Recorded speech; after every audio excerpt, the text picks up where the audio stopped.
That's pretty much it. Other than that, watched the Game Awards. Yes. So that is a big old list of stuff. Not Big all old of list. not all of which matters. So we'll get into some of it and then take a quick break. But right off the bat, I'm just gonna say that as far as the Street Fighter trailer is concerned, I have a couple thoughts, and very much so. This is the most I have zero expectation, and I know that I'm going in like, if this is a hilarious absolute turd, great. And if this somehow becomes a self-aware turd, that's even funnier. Some of the choreography in that trailer looks kind of sick. That 1-2 back throw into the kick off the wall is like, ooh, okay. So we'll see what happens, but I think potentially it can be this doesn't look like it's going to land in the middle and be completely forgettable, right? This looks like it's going to be self-aware and terrible, or completely unaware and terrible. And it's gonna be god awful. This is gonna be trash. But I think we're lucky that it's going to be in an entertaining way as opposed to in a nothing way, based on what we see. It would be here. nice if the movie was trash in a way that was funny. You know, you're seeing the jackhammer, you're seeing a little El Fuerte in there, you're seeing the fucking Cody Rhodes wig. Phidias Balrog is still a really good outfit. Like, the costuming there is incredible. And the guy who's playing Dictator that's a good face for Dictator. That's such a weird guy for Dictator. I forget that guy's name. I think the face works. But then, like, yeah, getting Claw, getting Vega, because it's like, oh yeah, that dude wears masks all the time anyways. It's like, sure, whatever. I have a Momoa Blanca and Akuma Reigns is the dumbest shit ever. That's such Minecraft Jumanji casting. It's such, we just get the names, shut the fuck up. I have a piece of information about Bison's casting. Yeah. There was a different actor who was supposed to play M. Bison, but they were busy with a different project. That person that could have been M. Bison in that movie would have been Walton Goggins. Get the fuck out of here. Yeah. And you know how I know that. He's got the jaw. He's busy. He's busy right now. He's got the jaw. Being Dagul. But bro, that would have rocked though. Seriously, he can camp that shit the fuck up. For real. Let me stare at this fucker. What does he actually look like? For real. Oh, he looks like a guy who enjoys a good apple. Okay, so if I cut this and put a big Dictator hat. Are you just kind of image framing it? So he's a good actor that can become anything. That much is clear. But you need to cut a strong jawline, and I see it. I do see the jawline here. Sure. But anyways, yeah, this trailer is just, again, it can be everything and nothing. And we need to, there needs to be a name for that kind of the Minecraft, Jumanji, Borderlands ass, like Roman Reigns and Momoa cast pull, where you're like, you're a horrible fit for this, but they need wrestlers, bro. You're on the list though. They need wrestlers for game adaptation movies specifically. You gotta have one of these faces. Just go scoop up a couple wrestlers off the mat.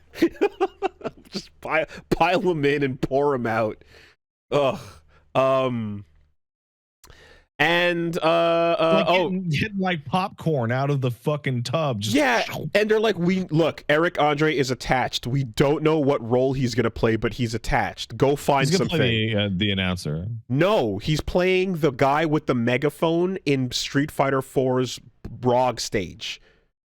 Dawn. That They not gave him an a announcer? name, like Dawn something, and it's like he's Hmm. literally the guy with the big top hat going you know, and he's just like that's a role now with a name and everything. Don Sauvage, Don Savage. Like what the fuck, you know? Anyway, whatever. And they also, I remember hearing like, oh yeah, they're looking for an excuse to get Vulcan, and so like now he's Joe. So, Mhm. there it is. That was that. What else is going on? There's again, there was like a good 50 things announced here, but obviously not all of it worth talking about. So I bolded a couple things. How about fucking Gang of Dragon? How about Teehee LOLOL? Bro. You can't do nothing to me. The name is different enough. The energy's different enough. Negoshi Studio, I'ma do what I want. It's a pretty cool name. It looks pretty fun. It's just wild that you're not even pretending to give a fuck. What if I made the exact same game, like literally, but you're a non-secret Korean? Yep, What? overt Korean actually. I saw I saw a site that had it like in the news and like mistranslated the name of Gang of Dragons, and it made me so upset because it instantly became the least cool title in the world. Like, it works because it's singular, unpluralized, Gang of Dragon. It must be Dragon. It cannot be dragons. No, I'm a whole gang of dragon in myself. Yes. It's also a game made to impress his Yakuza friends, so that when they play it, they go, "Oh, Nagoshi." Of note is that if you look at the screenshots they put out, there's actually like driving and shooting guns into people. So like this big Korean man will be a murderer. We're not playing games with the Yep. Which, like, never killed. The idea of making like 10 games in a row of a noble Japanese gangster that doesn't kill people, only to make one game in which you play a Korean gangster and going, oh, now he can kill people. Yeah. Is really funny. But you got to have the scenes. Really funny. But then you got to have the scenes afterwards where he has a drink and it's just like, sometimes you got to do what you got to do, you know? Do you think this will then therefore lead to there being secret Japanese? Secret Japanese in Japan would be an awesome storyline. That would be really fucking cool. Deep in the Chinese gangs or the Korean gangs. That would be fucking so cool. Japanese. One of the secret, like, one of the secret Koreans actually just ended up being Japanese and be like, I tricked you. That'd be wonderful. Gang of Dragon, cool. Not only are we done with the Tomb Raider Survivor trilogy, but we're doubling down and swerving back to original Lara, remaking Tomb Raider 1 and making a sequel to 8, was it? Or 7? Tomb Raider Underworld. Ain't Darkness? Hey. Anyway, they're going full hard back to the originals. Okay, so two things. One, this is the second full-on remake of Tomb Raider 1. There was Tomb Raider Anniversary. Right, but not reboot. We are remaking, but not rebooting. Yeah, this is the second full-on remake of Tomb Raider 1. And the weirdest... which actually made me feel stupid because I was watching, I'm like, oh, this looks like it's going back to more like Tomb Raider 1 kind of stuff, like, you know, old time. Oh, it is. It literally is. And then you see her shooting the dinosaurs and you're like, well, of course that we know what the fuck that is. Yeah. But no one was asking for a sequel to fucking Tomb Raider Underworld. No, they weren't. But what got me and Min super confused was the faces, because the face in the new game, Catalyst, was a brand new Lara face that is like, oh, I guess they're just starting over again and doing a whole new thing. But then they showed the next game, which is Legacy of Atlantis, the remake of the first game, and her face looks like the one from the Survivor trilogy, right? So I was like, oh, you're what? So these are both being made by Huh? companies, which is I don't it's fucking Yeah, I Crystal don't D is know. doing the you know the main I think the main sequel one, and then I think I didn't see the dev on the other. But there was a bit there where I was like, their faces look different. It didn't just look like she was a bit older to me, but I you know maybe look, I can go back and get the side by side, but I feel like I was like, this one looks like a brand new face, and then this one looks like the sequel, the remake, the reboot face, but then placed back on the remake. All right. That was the impression. Maybe I'm wrong. I'm seeing a lot of people disagree. I don't know. I found it kind of confusing that they were releasing 2 games back to back by different companies that are like of different, like the beginning and also the end to like a series of, like, man, the Tomb Raider plot is just like there's a fucking artifact and she wants to steal it. That's it. Yeah. There was the Tomb Raider like legend fucking timeline, and then it's so stop it, just stop. And don't forget the Lara Croft like platformer timeline as well, and right, with the Totec. Yeah. And that first game was a million times better than that second one. I'm looking at a screenshot of her face in the Survivor trilogy and in Legacy of Atlantis, and it looks pretty close to me, but particularly, I guess, this one, like, I'm like, that's kind of what I was thinking of, yeah, but whatever, doesn't matter. Then we saw, and I have to say, this is done its job and completely pulled me in. The Remedy trailer for Control, Resonance, fucking looks amazing. It looks so cool that they made DMC Devil May Cry 2. It looks so cool that they did that. I love the before the character action parts of that started happening, just the direction and like the use of sound and visuals were like really, really strong. Like, I was already like, yo, this fucking looks really, really well done. So this is like, I really don't mean to sound condescending. I don't know how to say this otherwise. That's what Remedy games look like. Yeah. And like Remedy games look super fucking cool. And again, we played a few hours of Control, you know. I didn't go super far, but like I did see a lot of that. Strong sound, strong art design, lots of strong, strong overall art direction.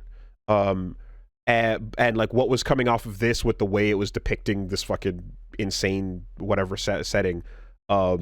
Then immediately going into like, there's a launcher, there's an air combo, there's a weapon switch, and I was like, ooh, you've got all that style, and you're doing a genre that I think is cool. I'm very, very interested. Also, I guess, like, I mean, I don't know about the Alan Wake games as much, but with Control, you were, again, the way it was described was like, by the end of that, you're just a Jedi, right? But like, making a sequel where the whole thing, where the genre changes up aggressively like this, like, how do people feel about that, about it being less of a shooter and it being more like of a stylish action? I feel very nervous. Okay. They have made Max Payne 1. Sorry, Max Payne Guns. 1, Max Payne 2, Guns. Alan Wake 2, Mm-hmm. Alan Wake, American Wasteland, Control 1. That's 6 shooters. Bang. And they're really, really, really, Yeah. really, really, really good at shooters. Yeah. How's Quantum Break. I forgot about Quantum Break. That's 7. Do you ever get any melee weapons that are like elaborate at all, or no? Not really. Okay. No. Okay. So I'm like, I'm pulling my collar. Oh, I hope.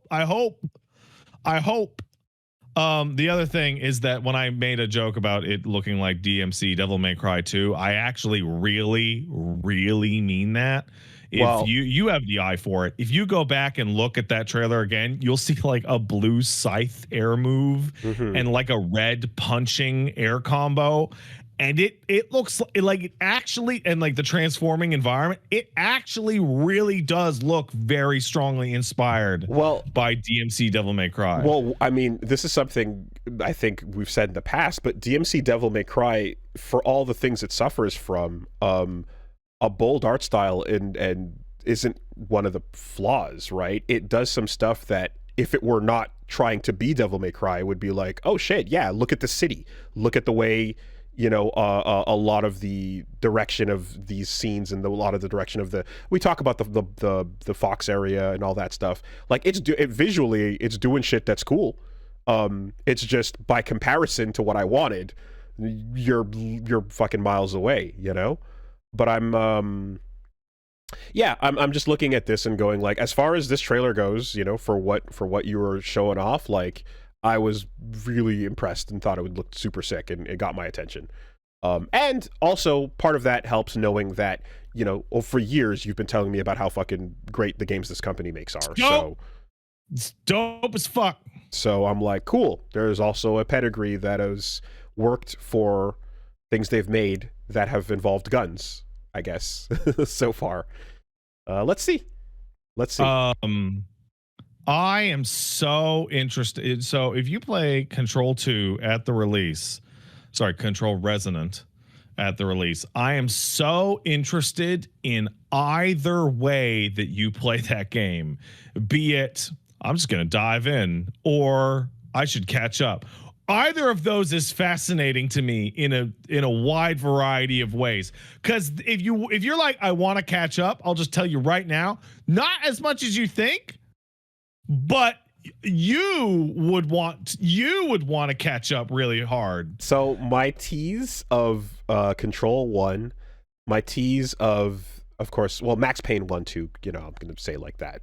Everybody knows Max Payne 1 and 2. Yes. Those games are great. But more so in the Alan Wake stuff, like, because a lot of what y'all have described has been narrative based, and the whole and the writing and the elements of how the universes wrap in together.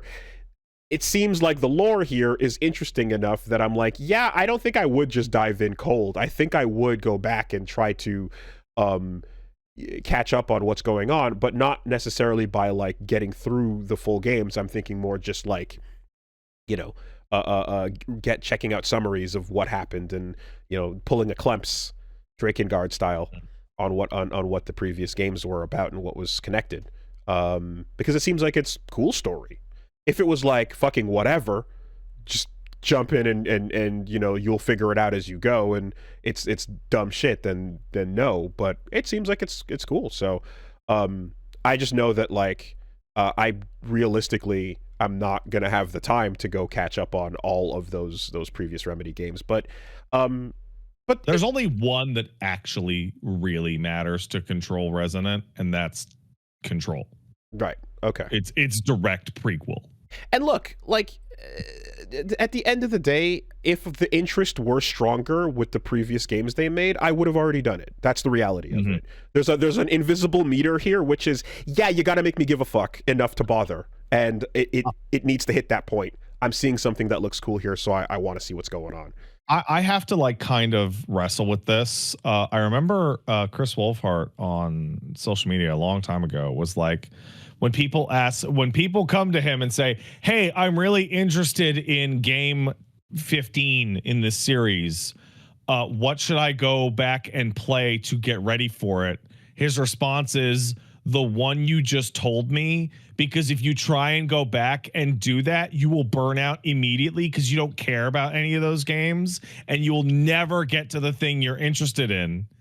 And like that now that I'm an adult, that has totally started to happen to me. I look at Trails and I've tried, oh man, Trails Through Daybreak or whatever the fuck, it looks cool. But I obviously have to go back and play the 19 prerequisite games in the Trails series before I play the new one so that I know what the fuck is going on. And then I get like 6 hours into Trails in the Sky and I go, it's pretty good. And then don't touch it again for months.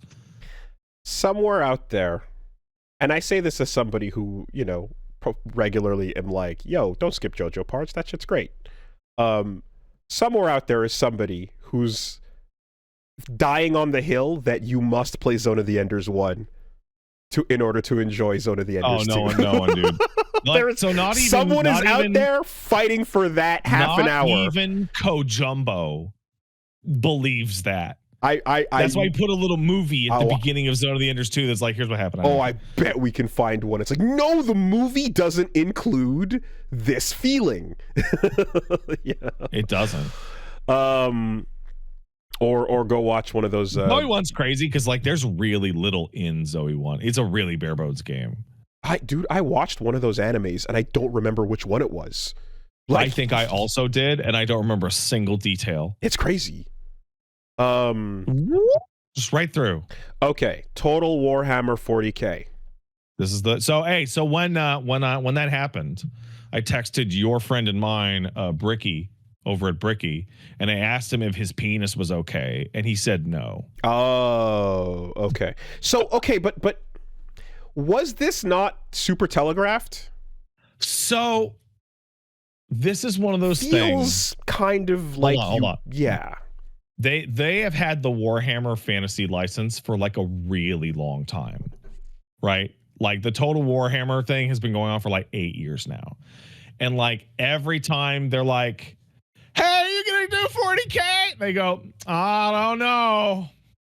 Seems like it'd be pretty hard. We don't know if we'd ever do it. Mm-hmm. And like every time new stuff would come out, everybody be staring like, do you think they're using this as like a fucking test to do like 40K? So I don't know.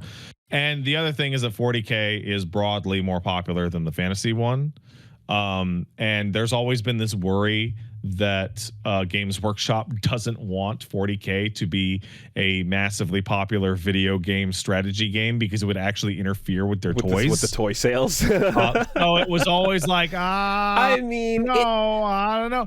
But now that it has happened, but it's the most popular thing they own, right? Yeah. So this is the thing that like everybody wanted, and now they're gonna do it. And now we've calmly segued into, oh man, I hope Total Warhammer 40K is one of the good Total War games, because that is like a coin flip. Oh no. Okay. Because knowing that Total Warhammer existed and they cowards didn't call it Total Warhammer because I guess branding is important. I saw the interview where they were asked that, and they're like, I understand why you call it Total Warhammer. People in the office also call it Total Warhammer. But here and now, I am telling you the official title of the game is Total War Warhammer. Yeah.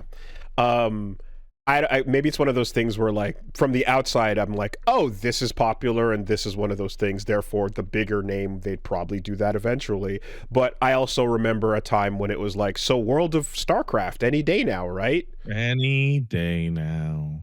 So if it's one of those situations, then I get it. I would really like that game to be cool. I would really like that. That'd be great. Do you think it was real when they zoomed in from the ground level to the space level? No, I don't think anything in that thing was real. Okay. Because it's like a Total War gameplay demo isn't real unless it runs like shit, dude.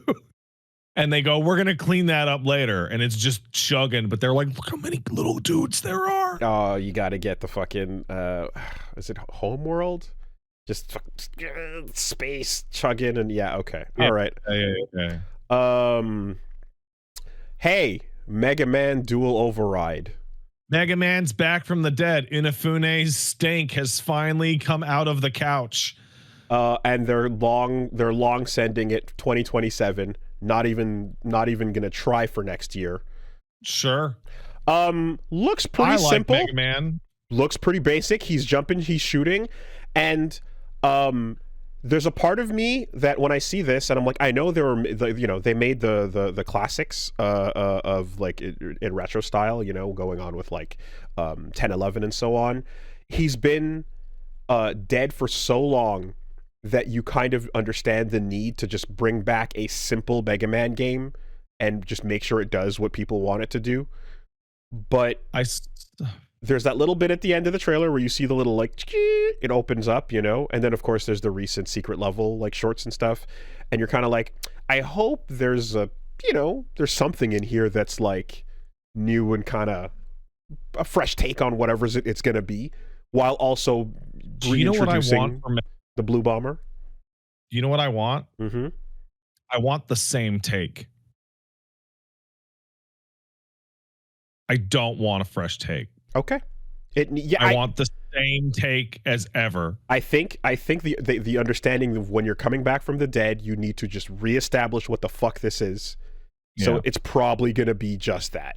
So I hope I'm attributing this correctly. I think I saw Mom say this, but I'm not 100% sure. But it might be like the most cataclysmically pessimistic take I've ever seen about anything, which is like Capcom has to put out a new Mega Man game because there aren't enough, like the 35 to 45-year-old male demographic that buys Mega Man hoodies is starting to dry up because there hasn't been a game in so long. And it's just like, oh, God damn it. Every one of those kids that was in the commercial for Mega Man Anniversary Collection from the fucking early aughts back in the day going, Mega Man, they all have mortgages now. Think of that trailer where they're showing kids way too young to play those super hard games, but when the GameCube collections came out, they're all fucking taking out their 30 to 40, possibly even 50-year mortgages. What I'm thinking too as well is like, don't fuck with it. Don't go too nuts with it. But something that would be something kind of like when Kirby 64 came out, for example, and it was like, yo, it's Kirby, it's fucking Kirby. You can use two powers together to make a third power. Yeah, like or make some great level designs, make some great music. And run like one extra little depth bit on like the powers or whatever you're doing in the game. Something like that, but basically just reestablish run, jump, shoot, etc. Another thought I had, and I mentioned this while we were watching it, was like, I remember the me that specifically back in the day was like, what if Mega Man X is Mega Man 10? And I remember that. And the timeline of the old Mega Man games branches into the new ones because Mega Man had to kill Wily and he didn't want to do it. And X is, there's a branch to how we get from one to the other. I remember that. And are we ever going to see it, And then we moved way past that point. And I like, do I still kind of want that little branch game to exist though?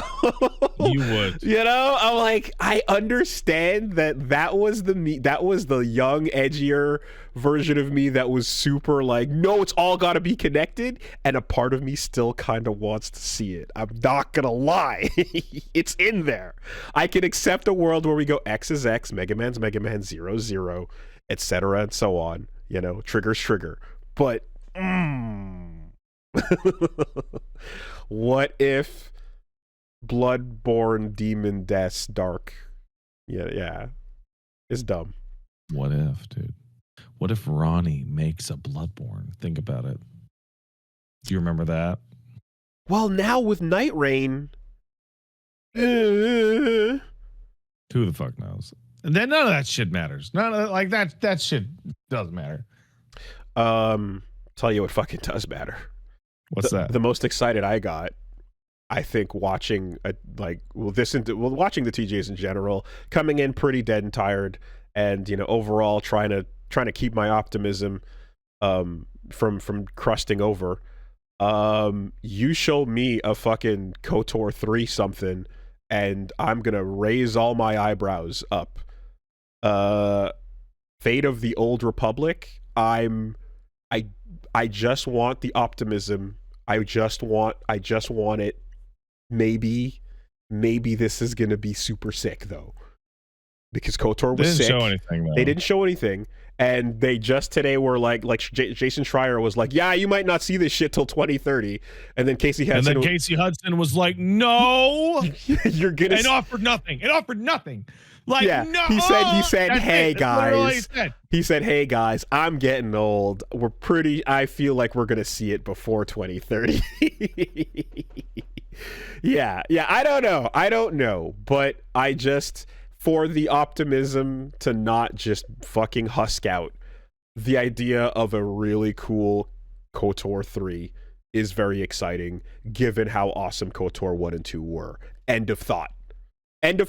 That's it. It's just that simple. I know that he only did 1 and then the Mass Effect games, but I'm just looking and going, man, fuck, I loved KOTOR, and I didn't think that was, like, KOTOR 2 in particular was some of my favorite shit in Star Wars. I hope this is fucking awesome. You know what I would really like for Casey Hudson to come out and say? I would really, really like for Casey Hudson to come out and say, hey, we're working on FOTOR. FOTOR is going to be a game. Maybe if it does crazy well or whatever, we can make some afterwards. But we are not writing or planning this as a trilogy. Right. Because speculation about Mass Effect's writing caused Casey Hudson and the other guy, Mark Waters, to ruin Mass Effect 3's ending, to change it up, to subvert expectations. So let's all just not speculate about this at all. Let's just, Mac Walters, yeah, let's just all let them write what they, ooh, I didn't guess it, ooh, I promise, ooh, it's a big secret. I could never figure it out. And yeah, if the name is what it implies here, I don't know how far the Tor timeline goes into the Old Republic time, into the. I don't know if that even matters. But I'm. Oh no, wait, the Old Republic is actually like way after, I think. Yeah, so that's the thing. Like, my understanding is that you get the KOTOR games, and then you get the Old Republic, and then you get thousands of years, and then High Republic starts, right? So if this is named Fate of the Old Republic, then I think the assumption is going to be like this will be the end of the transition into whatever High Republic stuff is going to be. Because I mean, I could also see the interest in being like, hey, we created a new arc and we're filling it in with content. We probably want to set the pieces in motion to show you what that's going to be. So yeah, it would be nice if this wasn't a trilogy or anything like that. Just like, no, just make one for one, and let it be a solid game like the previous ones were, unfettered by unburdened by what has come before. and maybe, just maybe, in its wake, a little floating ducky of Quantic Dream will get drowned and drop to the bottom of the ocean. And oh man, that shit, we still haven't heard zero nothings about that Star Wars game, huh? Just let the light of this blow Quantic shit out of the fucking water. Well, I mean, it'll be easy to blow them out of the water if they never surface. Skeleton rotting at the bottom. Whatever happened to that? That's been announced for like 3 years. We've seen zero, like nothing. I want to say there have been the most recent announcements have been, hey, it's not canceled announcements, and we're hiring announcements, not more than actual content and or anything tangible. But they promise it's happening though. And you know what? I mean, hey, over here in Montreal, should put some feelers out and see what stinks. You know, see if I could sniff around a little bit. Anyway, there was a couple other things. I don't know if you were interested in Ontos at all, but Soma people, creepy stuff. Which one's that? Soma, creepy visuals, rat trap, brain. Yeah, look cool. Yeah. Proper. There's some horror stuff happening there. I got to be honest. I was like, cool, and then it was like from people who made Soma. I'm like, oh, okay, like that. That was what got my brain activated. Yeah, where I was like, I like Soma. Soma was really, really good. It's the best game they ever made. There were some creepy ass visuals in that trailer that were like, oh yeah, you got some good brain horror going on here. And then what was the next one? Order of the Sinking Star. I'm curious to find out. That's the Jonathan Blow. And yeah, I know. Yeah. I don't have anywhere near the Venom. Because I'm like, I liked Braid and I never finished The Witness, but like it's easy to not have the Venom if you've never heard Jonathan Blow speak over the past 5 years. But if you have, you would be like, oh, I hope this game wasn't made with vaccines or seed oils. Oh, damn it, man. Yeah, okay. I'm just going off of. I'm going off of Braid. Make sure to keep the game away from your phone so the 5G doesn't make it gay. No. You can't retroactively make Soulja Boy the protagonist, man. You can't do that. I know, right? You can't do that. That's not okay. But I'm curious to see what the twist or the bit's gonna be, because obviously whatever you see with the front of the thing is not actually the thing. And then whatever he does too, I'm imagining there is a 10 years in the making long, the secret and or thought that's being explored with a very simple at first appearing game, but secretly you're learning some other shit. You know what I really like about guys like Phil Fish and Jonathan Blow? I really like that they pioneered this kind of like, look, there's like a big secret, and the secret is that I've taken a pretty decent idea for a game and I've layered it onto a pretty mediocre idea for a game. And when you find that mediocre idea, you'll be so surprised that you won't notice that it's kind of mid. I need a game industry where there are pretentious creators trying to do shit and just throwing it out there and seeing what happens and seeing if it crosses the line. I need that. That's an industry that I want to exist. I want people throwing shit at the wall and seeing if it sticks. Just maybe not their opinions on on vaccination, perhaps. Fucking Christ. And then I had to use the bathroom, so I ran out. But then I watched after the fact Bradley the Badger, because I didn't. That game looks really cool. Yeah, I didn't know. I saw a Badger mascot and I was like, okay, whatever. I'll fucking, we'll whatever this is. And then I came back and then people were like, actually, that was pretty interesting. So I went back and I was like, oh shit, okay, yeah. Yeah, it actually does look pretty interesting. I like the idea of just a parody platformer. Haven't had one of those in ages. Fourth wall breaking, talking to the viewer, pulling out texture tests and switching genres, Badgerborn, Last of Us, all that shit. So yeah, parody, probably gonna have tons of mechanics, for just a second to make the bit and then switching it up. And then I don't know what that live action segment was meant to imply, but like I was like, are you going to do a actual first person realistic segment? And it's like, no, this is live action. That'd be cool. And then it's like, are we going to become a furry simulator? Because that's new tech. That's a new world we haven't explored through the eyes of the mask. If you're going to become a badger in real life, I don't want to be a badger in real life, Woolie. Well, this is explored territory, and guess what? doesn't give a shit. Too bad, you're going to be a badger. If we're jumping into real life here, there's a very clear framework for how to be an IRL badger. Let's see if they explore it.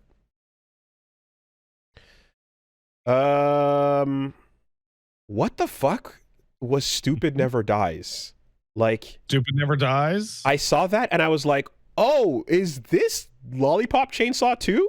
Everybody thought that. It has the aesthetics. And it has the high school, the boyfriend and girlfriend, the cheerleader bit, the bubblegum pop. And it's like, nah, this is from former Devil May Cry people and, yeah, Capcom staff. And it's just something else. But here's a zombie boyfriend doing action game shit. So let's see what it is. I would like to see more of that game. They didn't show actually a whole lot of it. But I would like to see more. Yeah, I mean, I feel the way about it. I feel almost like seeing the Control stuff, where I'm just like, oh, cool, that's the genre I like. This aesthetic is, looking pretty cool. Let's see what's going on.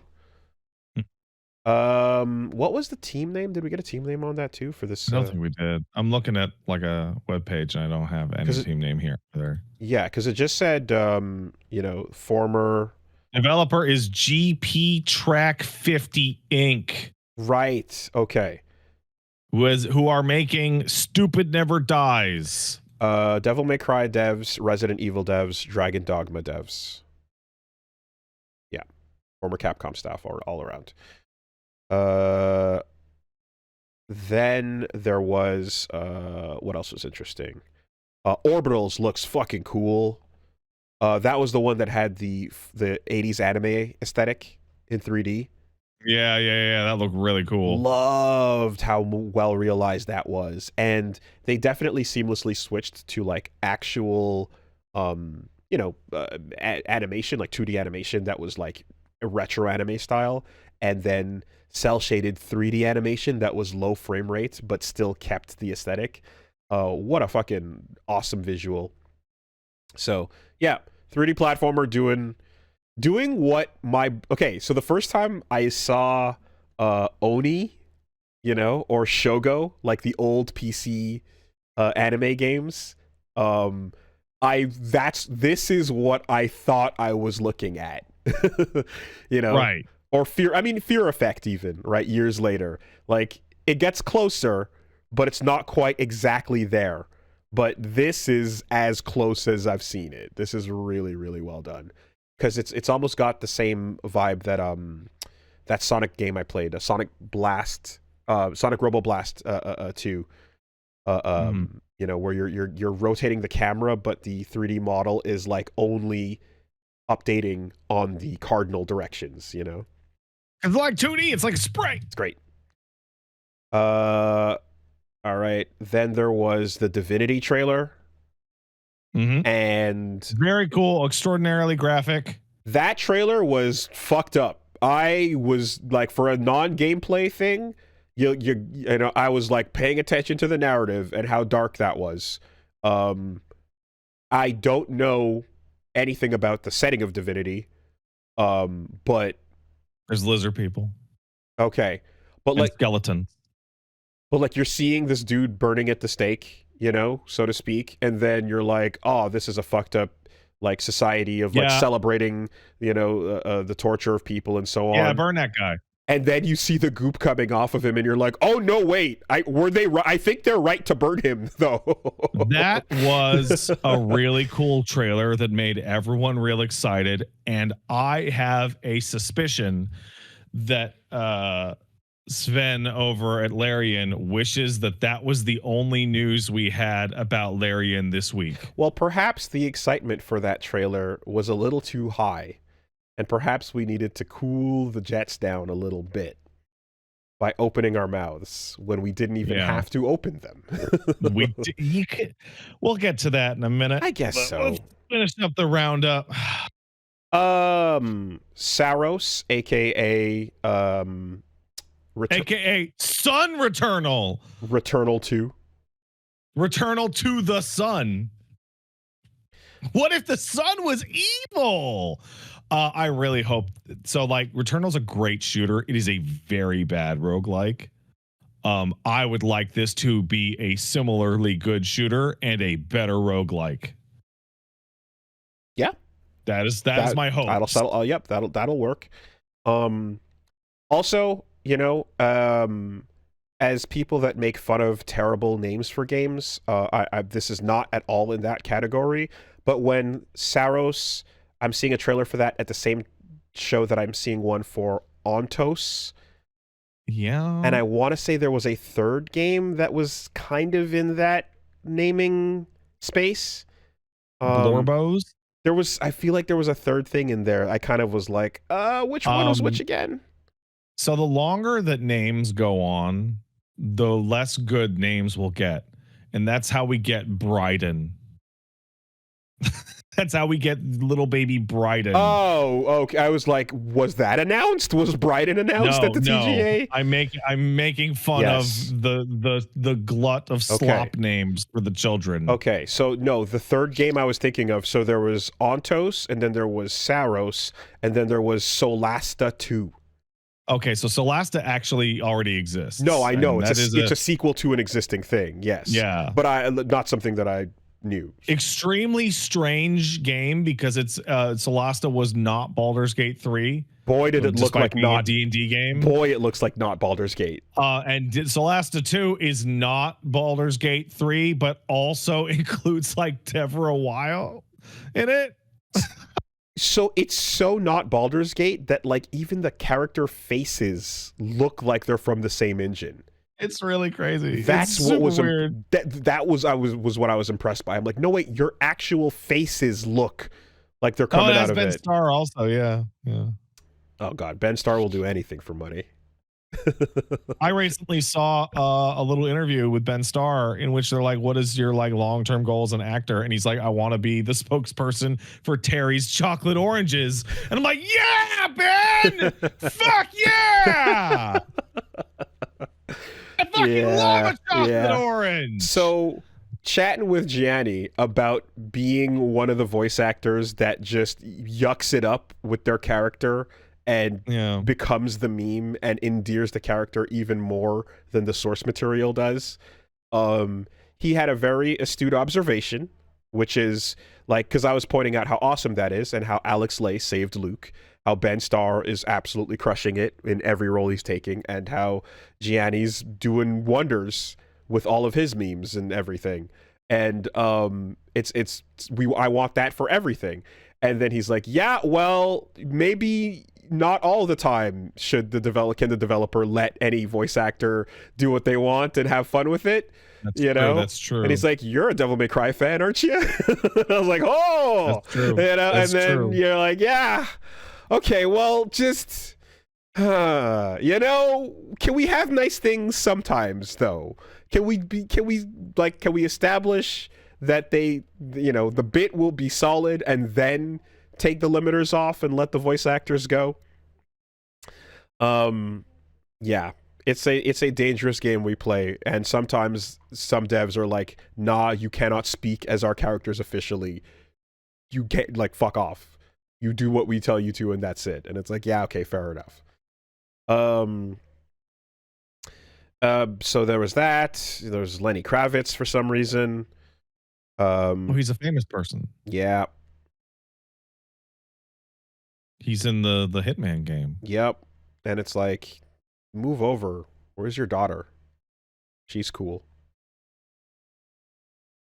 She's cool. She was in Batman. Lincoln. I don't know. Oh, Zoe Kravitz. She's great. Is that the Catwoman? Yep. I gotta say, Woolie, the phrase "move over, where's your daughter?" not great. Someone will say that to you one day, then you'll be ready to throw hands. Oh boy. See, but also Lenny Kravitz is like literally the walking fucking Giga Chad face. Like he actually has the Giga Chad face. And yeah, he kind of does, yeah. And it's kind of ridiculous. Anyway, hey, it was Leon. He is back. RE9.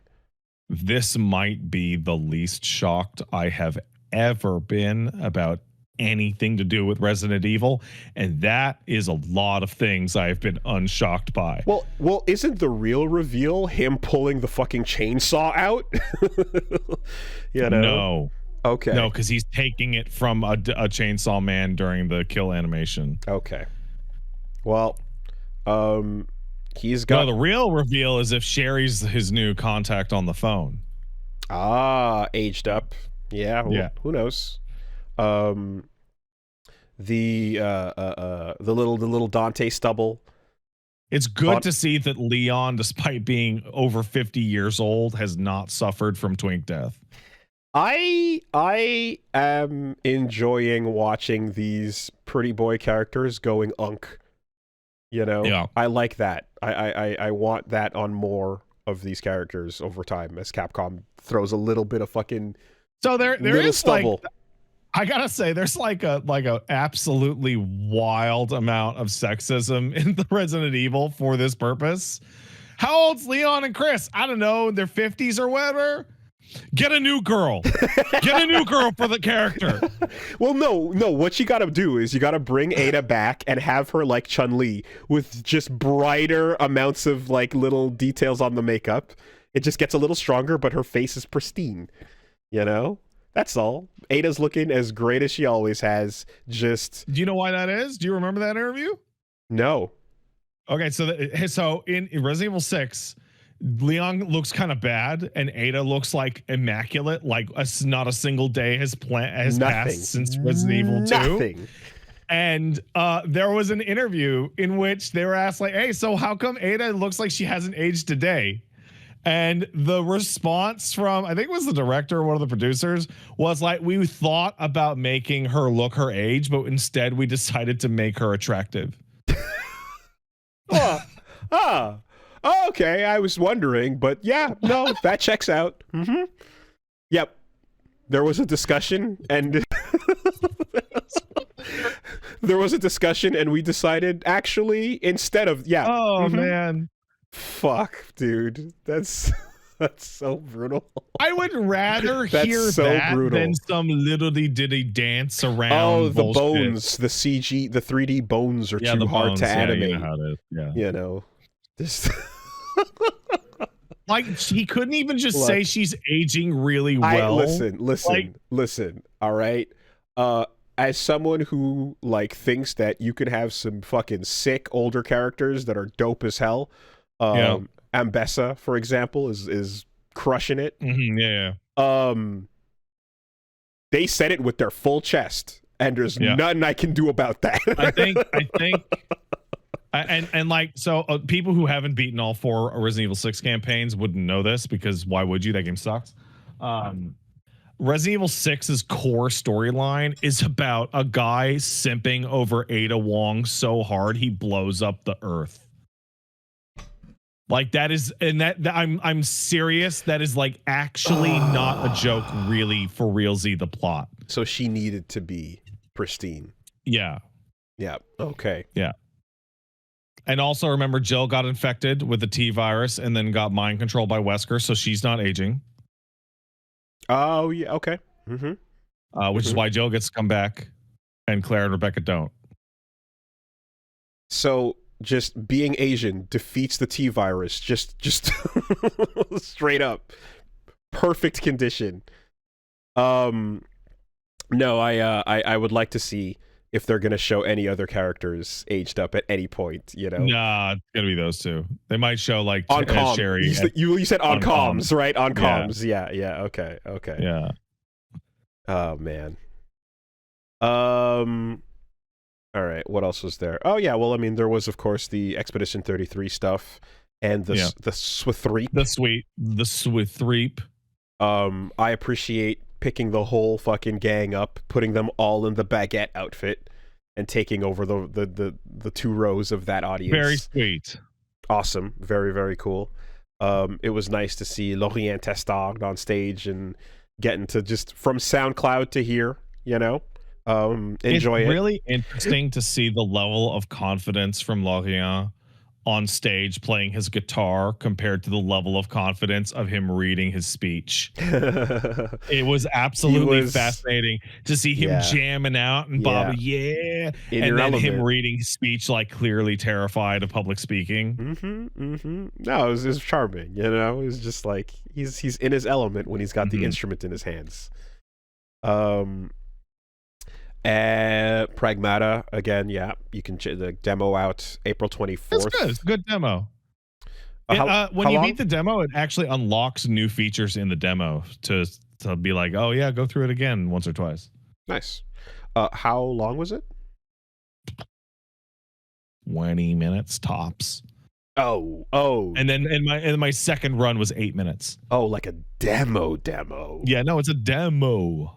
Okay, I guess we've gotten spoiled on a couple of like chunk of the game previews. Yeah, no. That can't be the standard. No, but you really get a feel for if you're gonna spend the money or not, you know? I did. Like, I mean, the core gameplay's solid. And you know, the game looked good. And then there was like Dragon's Dogma, where it was like, go fucking play a bunch of that shit, you know? Keep your save even. We tricked you. Best part of the game.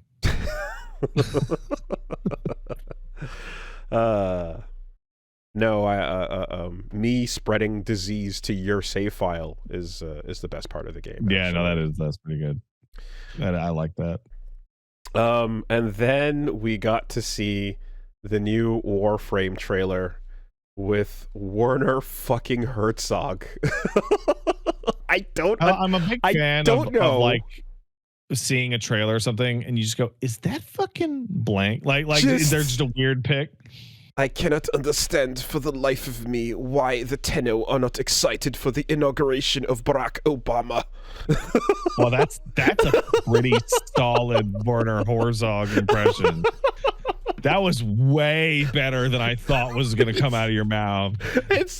Why are you here, sir? What is going on? How did they get you? You should reach out to Reb and see if you can do some pickup lines for Werner. Like, if in case he can't, sure thing. Yeah.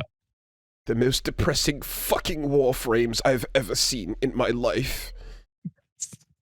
Way better than I thought. What the fuck?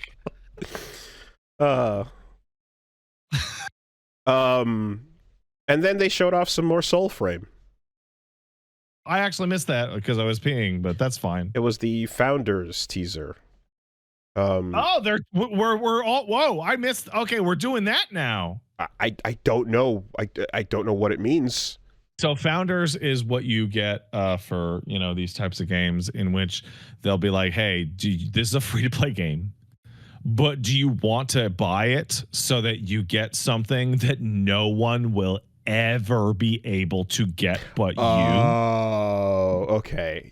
Truly a founder of yes, early adoption. So like Founders people in for Warframe got access to Excalibur Prime, which was that's the poster boy, mascot, isn't it? Tenno. Yeah, that's the fucking box. Yeah, except you can't get Excalibur Prime ever.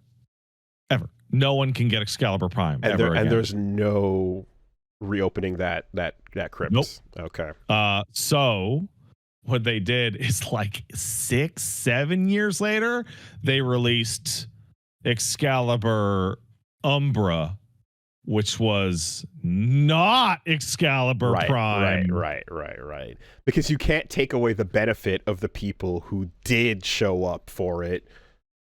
Yeah, no, you got to get it in there. There you go. You got to get the hand. You got to do it. Yep. Let them know. I saw the most dire 6-7 of all. I saw a lady asking her toddler what Jesus was doing, and it was a photo of Jesus like this. And the baby goes, Jesus is doing 6-7. And I'm like, this is the best, actually. Like, I didn't get it. I didn't get it at all. And then I saw that, and I'm like, this is the funniest shit ever. That like full circle. All right, culture. All right, humanity. We're gonna be okay. We're gonna make it. We're doing good. So does this mean then that it's like no matter how this game actually turns out, you gotta fucking get in there on the Founders shit in case it's super good and you have the extreme FOMO later when you're never gonna get a shot at it. And it's extra smart because right at the beginning of these games is by far the worst time to get in. Like the best time to get in is in like 18 months. Oh, there's no exclusives in Soulframe Founders? Am I just completely going off of the Warframe? So, let's check it out. I was going to say the reward for having faith in the unfinished product is become a Soulframe Founder. Is you get access to that exclusive shit. You trust $130. You trusted us when no one else did. Oh yeah, this access to Founder merch store. Weird. Very strange. Okay. Now again, these are everything that they make is free and thus relies on these types of purchases, right? Yeah. Okay. Absolutely. Okay. So, that changes the framing a little bit. Like you're not coming in full price off the rip and looking for your content. Yeah. I would not suggest anyone try that. I would suggest people just download Soulframe and play it and see if they like it. That's my advice. Sounds like someone that doesn't have Excalibur Prime. I don't. I don't, man. Sounds like fucking. Sounds like bitch fucking. Yeah, guess what? Yeah. Excalibur Prime isn't even that good anymore. Excalibur Umbra, objectively better. Oh, okay. And also, fuck that shit. It's all about Inaros. Can you I love it. Can you glamour in it? Bro? Oh, you mean like make you look like a different frame? Mm-hmm. No, because it's part of the whole point, right? Is like you get the frame and do the thing, so it trivializes it too much, I imagine. Okay. Then last little bits, WoolieVersus revealed fucking an avatar. No, revealed Korra. I said something mean about that game when that character got unveiled. What? And the mean thing that I said is that I think you might have chosen the wrong franchise to make your fighting game license out of if you have had to resort to making original characters before the game is even out. So Arxis disagrees, but Arxis usually does an OC that blends in nicely, fits the world, and complements things, whereas Elemental over here is coming in as the character that probably has the most unique kit because she's not a flying brick. She's got element bending, essentially, and they need something like that because they're desperate for power diversity. I don't blame, I guess Amazon Prime or whoever, I guess they're holding the Invincible license. Like, I get the idea of wanting to do something Invincible related like this, but yeah, maybe the fighting game wasn't it, man. Maybe the answer was Dispatch, Maybe it really was. But yeah, look, we'll wait for Dispatch is pretty good, man. It's fucking good.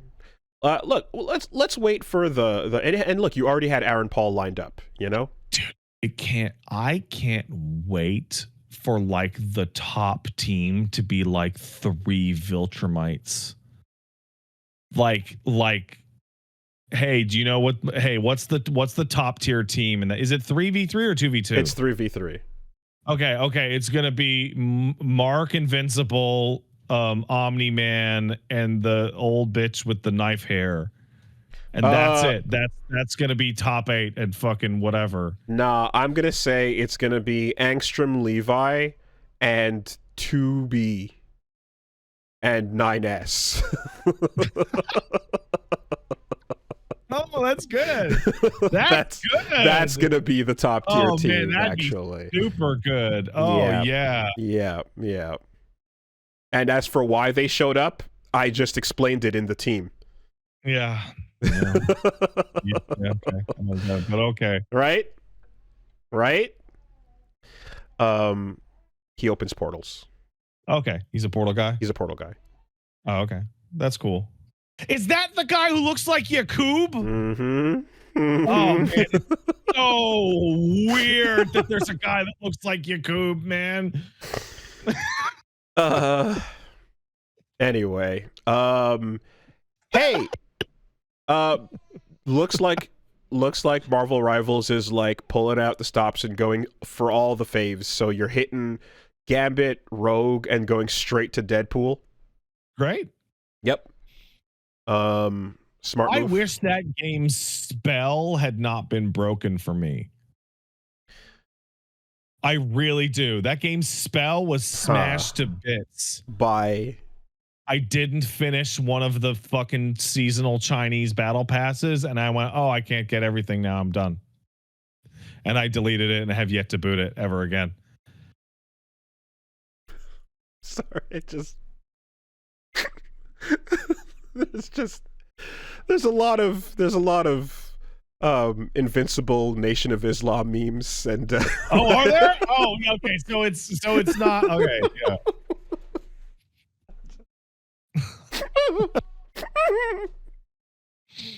Anyway. Yeah. So anyway, no. What broke the spell? Sorry. I missed out on some costume from the Chinese New Year event, and that was it. And then I'm like, oh, I can't get everything, so it's ruined. But what if? But they just announced they're bringing some of them back. Like if you missed the Vampire Hunter Wolverine, you can go get it, and like a couple of other things are cycling back in now. Can I get all of them forever? I think they're doing a bunch of them for like Christmas season. Yeah, maybe. I don't know. The other thing is that I actually really this is a Pat problem. Like that is not. I'm not the only person who feels that way. Mm-hmm. This one is purely a Pat problem. I want to play Marvel Rivals on my PC with a controller, but I don't want to have to deal with mouse and keyboard players whooping my fucking ass. So like I should actually just be playing it on console, but all my consoles are in the office. So when I was playing a bunch of it, I would remember watching, there's tutorials on like getting good enough at movement to like with a controller to really compete and be solid, and you know, like things about how to use cursor tracing and aim and all that stuff. But it takes effort, it takes time, you got to put work in beyond just like inherent twin stick aiming, you know.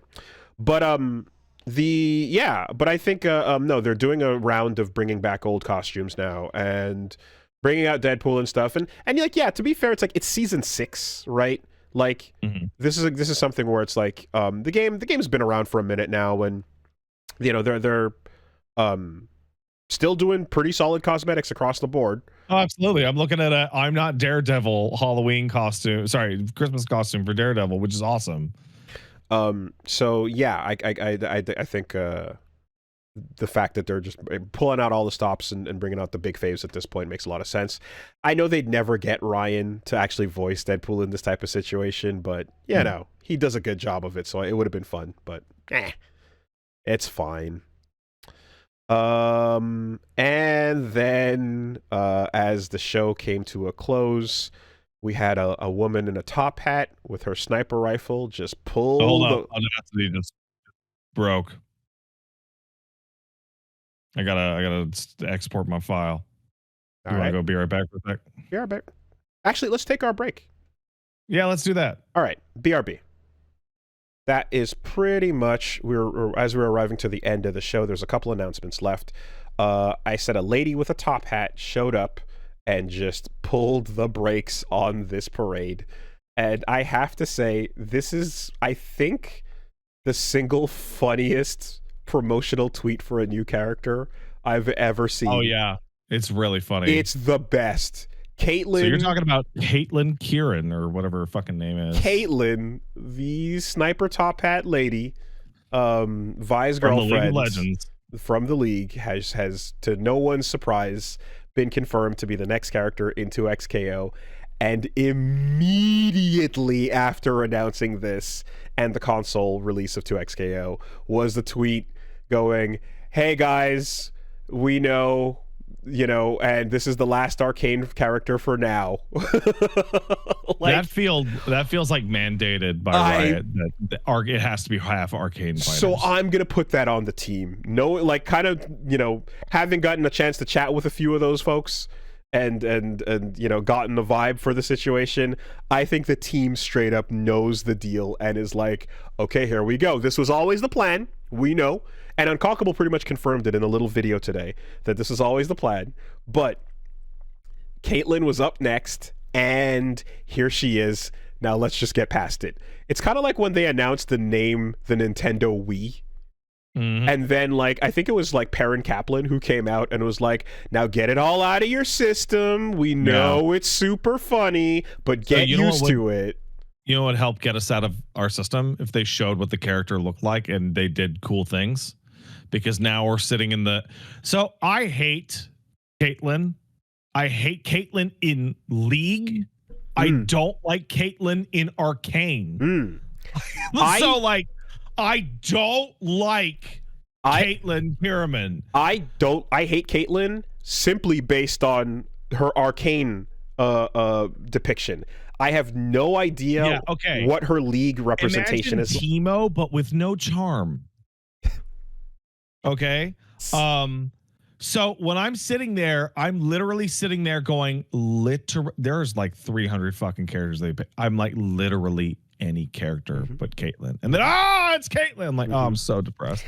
But they should show us how she plays, because this is the third trap / zoner long range character in a roster of 12. That is 3 Dalsims in the World Warriors. So that is too many. So they the video today said something to the effect of like, you know, get your headshots and you'll be excited to see how she learns how to play or so.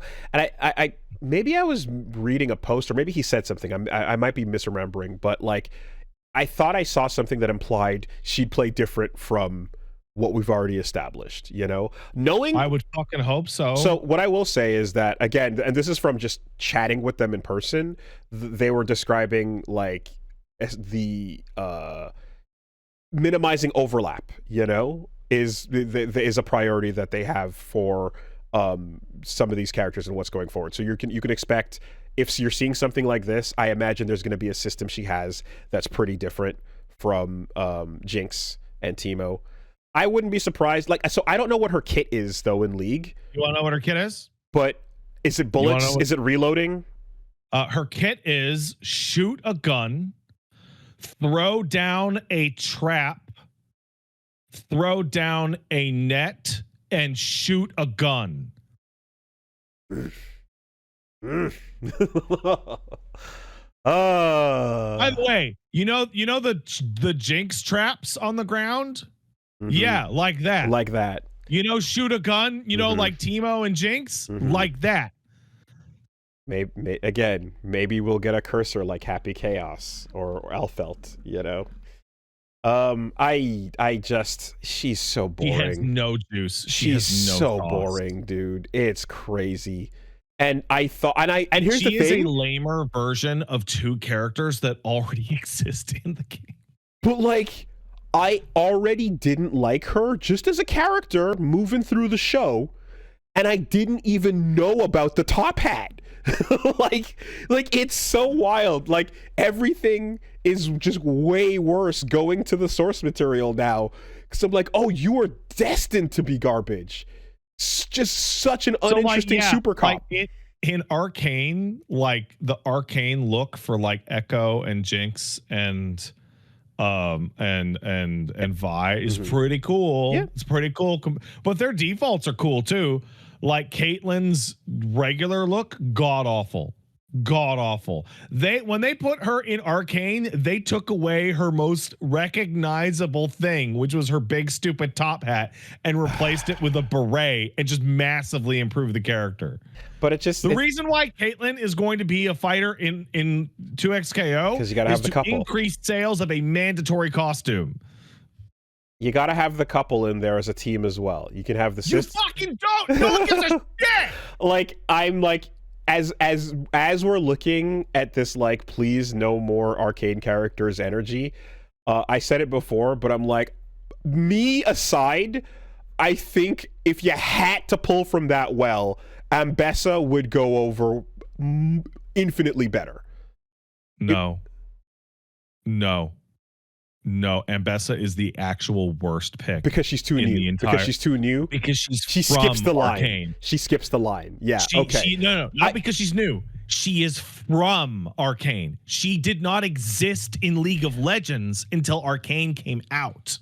I think the idea, okay, so then is the idea, but like the fact that you have, it's like you're gonna get a character from the big franchise that everyone is watching on Netflix because shut the fuck up, too bad. Yes, okay. Right? We're shoving it down your throat. With all remaining characters. We're shoving it down your throat. Jace is boring. Jace is just boring. Heimerdinger would be a nightmare in a fighting game. And if they put Victor in, nobody wants Arcane Victor, and nobody wants post-Arcane rework Victor. They want old robot Victor. League. Was his hammer shit interesting? No. Jace is boring. Yeah. Okay. There's not much winning here, you know. And I just but the fact that they're immediately heading it off at the pass and going, we know. You know. I think someone pointed out that he said hey, not many announcements to this, but if you're going to be sleuthing, you know, maybe you can pull your magnifying glass out. But like behind Unconquerable in the video, there's there's a Lux statue. There's a Lux statue and a little You know why ducky. There's a Lux statue? Because she's the most popular girl in League. Okay, so that doesn't mean much. It's like going into the Capcom offices and going, "Do you know there's a Chun-Li statue over there?" Could that mean that Chun-Li is going to be in Street Fighter 6? Also, based on the leak list, we already heard, you know. Yeah, but I could have told you Lux would be in 2XKO within the first year. Like, she's going to be here. Within the first year. It's the order of operations is all we're missing. You know. You know what would be great? If Lux was in the game and her brother Garen came in during her super, and then we can never ever have to worry about Garen ever arriving ever. Okay. Cool. So who's gonna be the May that has the jellyfish pirates at the end, where you just get like 30 League characters deconfirmed immediately? All the losers. Right? Just can we get one screen deconfirmation of everybody with a taunt? Yeah. There's got to be someone. You know. That would be who would that be? Is anyone can Zillion, like portals maybe? or you know, just ghosts of people. Just a proper deconfirmer, you know, your Ermac. That would be great. So here's the thing: even before the leak list, it's good to see that like people just inherently know in their stomach who's going to be in this game. Like even before the leak list, I could have told you these fucking people would be here, and I would have been miserable about the Caitlyn thing. But could you imagine like a character that like, let's say, I don't know, someone that could be possessed by the spirits of others or something. I don't know what the mechanic is. But someone who's like, as soon as you see one of their moves show up on this character, you're like, ah! No, you know what it would be? Deconfirmed my fave. If they wanted to do that, what they would do is they would have Viego, the Ruined King, come out. And he would have the ability to summon other characters from the Sunken Isles to attack. So Viego would like have a hook move, but instead it would be Thresh that would come out. And then, or they'd have a charge move, but it would be Hecarim that comes out. And then or they'd Thresh have, for you. Projectile, and Callista would shoot the projectile. And I hope that doesn't happen because all those characters are awesome enough to be in the fucking game by themselves. I mean, I think Thresh, we pretty much fucking like everybody's. Yeah, Thresh is one of the boys. He's one of the World Warriors in this fucking thing. I heard a grunt audio file. I heard a. So, and then that wouldn't be Thresh. Thresh can talk. Okay, well, there's that. There was a snack sound, and then there was the Riven lady with the break up sword. You know. Yeah, she's gonna be in. The rest of the year is Man. going to be Akali, Thresh, Riven, The only thing worse. Lux. The only thing worse than announcing Caitlyn right now is announcing Caitlyn and then her being really good. That would be worse. She will be really good. Can you imagine that shit? Now you're new and you're dominating and you're like, I'm getting beat by this bullshit. I think it would be I'm so serious. Unlike usually where I like, if new fighting game characters have to be like a certain level of strength, I think they need to take real steps, because a game in which you're running up against, instead of Echo Yasuo, it's Jinx Caitlyn. Or Teemo Caitlyn. Get zoned Oh forever. my god, that sounds miserable. Die in the zone. You will die on the other side of the map on the corner. Yeah. Okay. And then consoles coming as well, January 2026. And then from the makers of Titanfall, I'm going to say the word Titanfall a couple more times. Titanfall and Apex Legends comes fucking horseback hero shooter. Now, what's it called, Woolie? High Guard. High Guard. Do you mean Overwatch? Horsefall. Do you mean like high, like over, and guard, like watch? Or do you like... Well, now hold on a minute. Is that a skill in XCOM or... No, that Overwatch is a skill in XCOM. Yeah. Oh, okay. Well, High Guard. Listen. Okay. Horseback first person. All right, what's going on? Don't see that too often. You're going to make that a gameplay mechanic or whatever? Sure. And then the guns come out, and you're like, it's the former Respawn. Like, this is what they do. But did you feel that thing where you're like, what if there were no guns in this game? So you know what I felt? You know what I felt? I felt like I'm watching somebody. I know it's a food analogy, but bear with me. I feel like I'm watching somebody make a nice big plate of mac and cheese, and I go, man, I could really go for a plate of mac and cheese. And they go, what if, hey, you guys like chocolate, right? And they just jam a chocolate bar into it. It feels like every element was chosen separately as a cool thing and then jammed together without any thought at all as to whether or not people who like fantasy horsey riding like techno guns, and frenetic action like not wall running, or hero shooters like super fast Titanfall. Like, it's just every element seems to fight every other element. If I were to tell you that Apex and Titanfall devs left to do their own thing, and then you were to look at the timeline of dickery on that franchise, would you not assume that they would literally just go do their version with blackjack and hookers and go, fuck this, we're doing it ourselves and doing what people have wanted? The real version of that announcement is if Titanfall and Apex Legends people have decided that they want to make Valorant like with horsies. Like, how strung along and fucking dick teased and bullshitted we've been for so long now, and then you leave and you get together and you announce nothing that is anything that fan group was looking for. When you trade in on a studio name and be like, we've made games like this before, it should look like the games you've made before.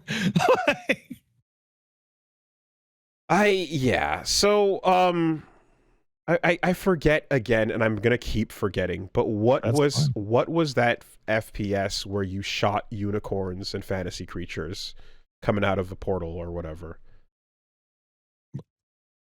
Legendary. That sounds that. You test that? No, I didn't test it, but that could be it. That could be it. Legendary. Yep. The Griffin. Yep, I think you did test that. No, I didn't. I didn't. But yes, there's a griffin and a dude shooting the griffin with the gun, and some people are going, "Is that a hallucination?" Nah, you forgot. But I remember because I was like, "Oh, guns and fantasy." Wait, right. Are you thinking of Immortals of Avium? No, but that's another one. That is another one. Just straight up cratered on impact. I don't know if you saw that, but it just died instantly. I'm thinking of the one that was from fucking 2008. Yes, Legendary. Yeah, that game's bad.